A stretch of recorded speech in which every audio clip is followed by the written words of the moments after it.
আপনারা জানেন যে ইতিমধ্যে দুইটি ডিজিটাল ব্যাংক বাংলাদেশে অনুমোদন হয়েছে। আসলে গতকালকে এই ব্যাংক দুটোর অনুমোদন দেওয়া হয়েছে, অর্থাৎ এখন থেকে আমরা যে ব্যাংকিং কার্যক্রম করি এটার পাশাপাশি কিন্তু নতুন দুইটা ব্যাংক আমরা পেয়ে যাচ্ছি। এটা হচ্ছে ডিজিটাল ব্যাংক। তো আসলে এই ডিজিটাল ব্যাংকে কিভাবে অ্যাকাউন্ট খুলবেন বা এটা লেনদেন কিভাবে করতে হবে এটা নিয়ে অনেকেই প্রশ্ন করছে। আসলে এই ডিজিটাল ব্যাংক কি এটা আগে বুঝতে হবে। ডিজিটাল ব্যাংক এবং এখন যে বর্তমানে ব্যাংক আছে এটার ভিতরে তফাৎ কি? আসলে ডিজিটাল ব্যাংকের একটাই তফাৎ, এই ব্যাংকের কোনো ধরনের কোনো শাখা থাকবে না।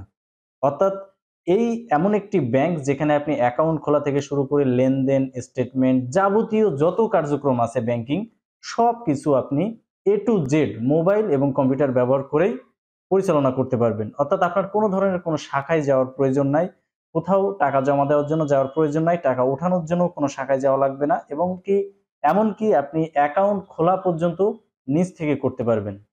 আসলে এই ডিজিটাল ব্যাংকিং এর লেনদেনটা কিভাবে হবে দেখেন, আপনি যখন একটি ডিজিটাল ব্যাংকিং চালু করবেন, হতে পারে বর্তমানে যে দুইটি ব্যাংক চালু হয়েছে ডিজিটাল ব্যাংক আপনারা জানেন, একটা হচ্ছে নগদ ডিজিটাল ব্যাংক পিএলসি আর একটা হচ্ছে কোরি ডিজিটাল ব্যাংক পিএলসি।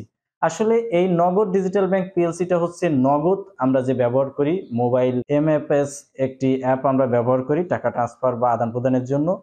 এদের যে ব্যাংক সেটার নাম হচ্ছে নগদ ডিজিটাল ব্যাংক পিএলসি, এবং এসিআই কোম্পানি যেটা আছে এসিআই, এদের যে ব্যাংক একটি ডিজিটাল ব্যাংক অনুমোদন হয়েছে এটার নাম কোরি ডিজিটাল ব্যাংক পিএলসি। আসলে ব্যাংকের কার্যক্রম পরিচালনার জন্য হইতে পারে আপনার মোবাইল অ্যাপ্লিকেশন ব্যবহার করা লাগতে পারে।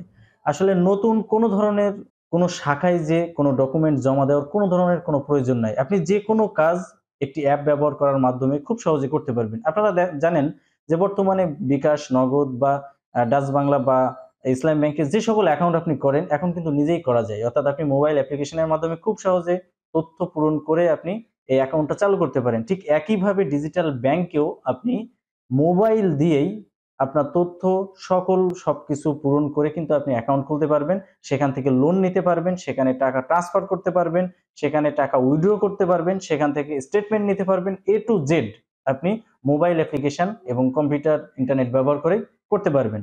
তো আসলে এই ডিজিটাল ব্যাংক এবং নর্মাল ব্যাংকের ভিতরে তফাৎটা কি? একটাই তফাৎ, ডিজিটাল ব্যাংকে কোনো ধরনের কোনো শাখা থাকবে না। আসলে এটা সম্পূর্ণ সিস্টেমটাই চালু হবে ইন্টারনেট ভিত্তিক বা ডিজিটালি। আসলে এখানে আপনি কোনো ধরনের কোনো সাহায্য নেওয়ার জন্য আপনি অনলাইনে যে হট নাম্বার থাকবে বা যে হেল্পলাইন থাকবে সেখান থেকে আপনি সকল ধরনের তথ্য পেয়ে যাবেন, সকল ধরনের আপনার যা যা প্রয়োজন আপনি পেয়ে যাবেন। আপনার কোনো শাখায় যে কোনো তথ্য নেওয়া বা টাকা জমা দেওয়া বা টাকা ওঠানো কোনো প্রয়োজন নাই। তো এই ডিজিটাল ব্যাংকে আসলে আমাদের উপকারটা কি দেখেন, এখন আমরা যে ব্যাংক সিস্টেম ব্যবহার করি এখানে যদি আপনি কোনো টাকা জমা দিতে যান বা টাকা উঠাতে যান, আপনি ব্যাংকে যদি যান যে দেখবেন যে অনেক বড় লাইন, আপনাকে অনেকক্ষণ ওয়েট করতে হয়, অনেক কিছু করতে হয়, অনেক ফর্মালিটিস আছে, অনেক ফর্ম পূরণ করতে হয়। কিন্তু ডিজিটাল ব্যাংকে এই সকল কিছুই করার প্রয়োজন নাই, আপনি যে কোনো জিনিস আপনি ঘরে বসে আপনার মোবাইল দিয়েই করতে পারবেন। তো এই ডিজিটাল ব্যাংক আপনারা জানেন যে দুইটি এখন চালু হয়েছে, এটা কিন্তু পর্যায়ক্রমে আরো 6টি অনুমোদন পাবে, অর্থাৎ মোট 8টি ডিজিটাল ব্যাংক ইতিমধ্যে বাংলাদেশ সরকার থেকে বা বাংলাদেশ ব্যাংক থেকে তারা অনুমোদন দেওয়ার জন্য সিদ্ধান্ত নিয়েছে। অলরেডি তারা দুইটা ব্যাংক অলরেডি অনুমোদন দিয়ে দিয়েছে।